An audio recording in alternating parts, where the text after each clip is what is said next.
305 dari Ubay bin Ka'ab radhiyallahu anhu, beliau berkata, karena Rasulullah SAW yutiru bisabbihi ismi rabbikal a'la wa qul ya ayyuhal kafirun wa qul huwallahu ahad. Rasulullah SAW berwitir dengan membaca di rakaat pertama sabbihi ismi rabbikal a'la, dan di rakaat kedua qul ya ayyuhal kafirun, dan rakaat ketiga qul huwallahu ahad. Hadis ini riwayat Ahmad, Abu Daud dan Nasa'i. Kemudian tambahan lafaz yang lain adalah wala yusallim illa fi akhirihinna, dan beliau tidak salam kecuali pada rakaat terakhir. Artinya Nabi SAW pernah witir 2 rakaat salam, 1 rakaat setelahnya, kemudian beliau juga pernah 3 rakaat sekaligus, dan sunnahnya beliau membaca sabbihisma di rakaat pertama, al-kafirun di kedua, dan qul huwallahu ahad yang ketiga. Dan dalam riwayat Abu Daud dan Tirmidzi juga terdapat hadis senada yang diriwayatkan dari Aisyah radhiyallahu anha, dan di dalamnya disebutkan kullu suratin fi raka'atin wa fil akhiraini qul huwallahu ahad wal muawwidzatain. Setiap surah untuk setiap rakaat, maksudnya rakaat pertama dibaca sabbihisma rabbikal a'la, kemudian beliau ruku, rakaat kedua qul al-kafirun, kecuali di rakaat ketiga tambahan lafaz adalah beliau pada rakaat terakhir kata Aisyah membaca qul huwallahu ahad al-ikhlas, dan ditambah dengan muawwidzatain, maksudnya al-falaq sama an-nas, ya.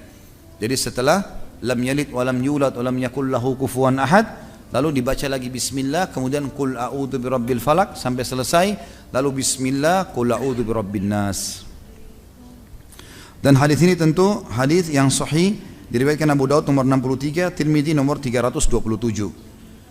306 dari Abu Sa'id al-Khudri radhiyallahu anhu bahwasanya Nabi SAW bersabda, autiru qabla an tusbihu, berwitirlah sebelum kalian memasuki waktu subuh, diriwayatkan oleh Imam Muslim. Hadis ini Muslim nomor 519. Maksudnya ini hadis-hadis adalah penguat daripada hadis masalah witir tadi, pelengkapnya. Kalau ada orang mau terlambatkan, maka dia terlambatkan witirnya dan usahakan sebelum subuh. Dan makna qabla an tusbihu maksudnya qabla an tuqamu salatus subhi, sebelum diiqamahkannya salat subuh. Ada pendapat yang mengatakan maksudnya sebelum masuknya waktu subuh, tapi itu juga adalah khilaf di antara ulama. Dalam riwayat Ibnu Hibban, man adraka subha wa lam yutir fala witralah, barang siapa yang mendapatkan subuh yang belum berwitir maka tidak ada witir baginya. Maksudnya adalah kalau sudah iqamah subuh. Karena ini dikuatkan dengan hadis yang lain riwayat Bukhari, ya. Tidak ada lagi salat sunnah dengan iqamah salat wajib. Jadi kalau kita masuk masjid mau sholat sunnatul fajr, tapi ternyata sudah iqamah, nggak boleh lagi. Dan ulama fikih sudah sepakat jumhur kalau kita lagi sholat sunnah, tahiyat masjid kah, wudu kah, sholat fajr kah, kemudian sudah iqamah, berhentiin sholat sunnahnya.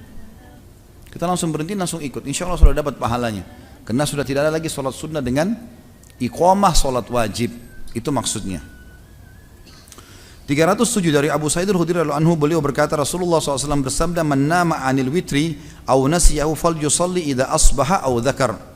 Barang siapa yang tertidur atau lupa mengerjakan salat witir, maka hendaklah dia salat apabila dia masuk waktu subuh atau ketika dia ingat, ya.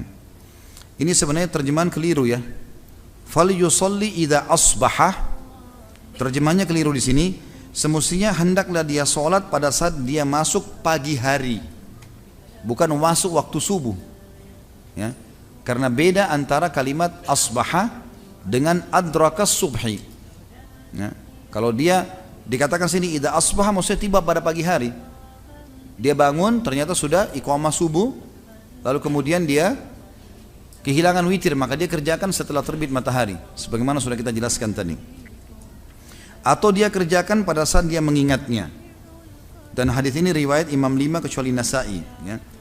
Di sini itu disebutkan Imam Ahmad meriwayatkan nomor 31, kemudian Imam Abu Daud nomor 65, Tirmidzi menyebutkan nomor 330, Ibnu Majah 375 dan seterusnya. Kemudian 308 dari Jabir radhiyallahu anhu, beliau berkata Rasulullah sallallahu alaihi wasallam bersabda, man khafa an la yaquma min akhiril laili falyutir awwalah wa man tami'a an yaquma akhirahu falyutir akhiral lail fa inna salata akhiril laili mashhuda wa dzalika afdal. Barang siapa yang khawatir tidak bisa bangun pada akhir malam, maka witirnya pada awal malam. Dan barang siapa yang yakin bisa bangun pada akhir malam, maka witirnya pada akhir malam. Karena solat pada akhir malam disaksikan oleh para malaikat dan itu lebih utama. Diriwayatkan oleh Imam Muslim.